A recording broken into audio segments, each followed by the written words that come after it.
for our very eyes. It seems like, being able to gut that win out, the turnovers and free throws notwithstanding. Yeah, I mean, we got to play. Honeycutt had a big rebound late in that game, and obviously we make our foul shots. It's not a three-point game with them having the ball. And then Reeves' shot, I didn't think about that. Reeves Nelson's shot, that was not drawn up by me. That was him popping out and making a play. And thank you, because that was huge. It really is nice because, the one thing is he's worked so hard in the whole spring and summer last year on his shot. And it is a good shooter, and it's going to keep coming. He's going to keep getting better with his shot. So that was a huge play for us, though, obviously, to go up 6. And we used our last timeout, and I think he came down and missed a 3. And I can't remember what happened after that.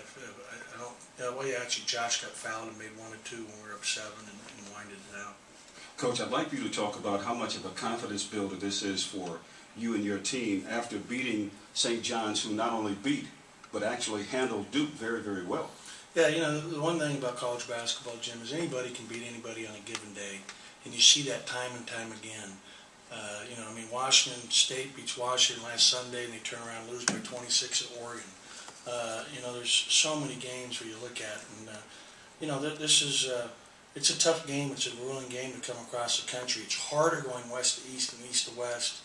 But yeah, they played Wednesday night just like we did, and had to get on a plane, and they I think missed a flight because of snow, and so they had some obstacles to overcome, and that didn't hurt us any, the fact that they had to come so far.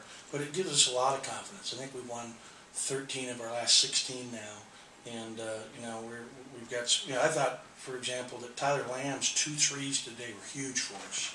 He had a big 3 in the first half, and we were really struggling against their zone. And I think we were down probably 8 or 10 when he made it, and he made another big one later in the first half, and it was big for us to go into halftime with that 3-point lead. Coach, I think 3 straight times in the second half you guys missed 2 free throws, but then got the offensive rebound. And that, you're exactly right, and I should have, because I was saying that after the game. As a coach, I'm thinking about Steve, after the game, like that just kills you as a coach when you have inside position. That happened to us against ASU twice down the stretch, allowed them to get back into the game with us and force it into overtime. But sometimes you get a long bounce. That was great. I was so pleased to be on the other end of that and get 3 of them back, because that was huge. How big was that 5-point play with the intentional foul? The intentional foul that did not hit the 3-point play. Yeah, it was a huge play. It was great for us, and it was an intentional foul. It's clear. And just like, I have to keep explaining to Zeke that, yeah, you are fouling when you put your elbow out. He thinks like he never fouls, and it's a bad habit, because you just got to accept it, whether you agree with it or not, and keep playing. Coach, it seemed like their press kind of frustrated you at the beginning and at times at the end. What did you have to do to kind of maybe ride the storm? They changed the press up. Late in the game, they went to a full court, man on the ball. There was one time we didn't recognize, and I'll tell you what happened a couple of times. Normally, when we're playing, the 5-man takes it out, the 4 is running. Yeah. So, like on 3 different occasions today, Josh jumped out with the ball out of bounds one time. He wasn't supposed to ever take it out. Stover did one time in the first half, and we got a turnover out of it. It's just, getting hyped up and not thinking.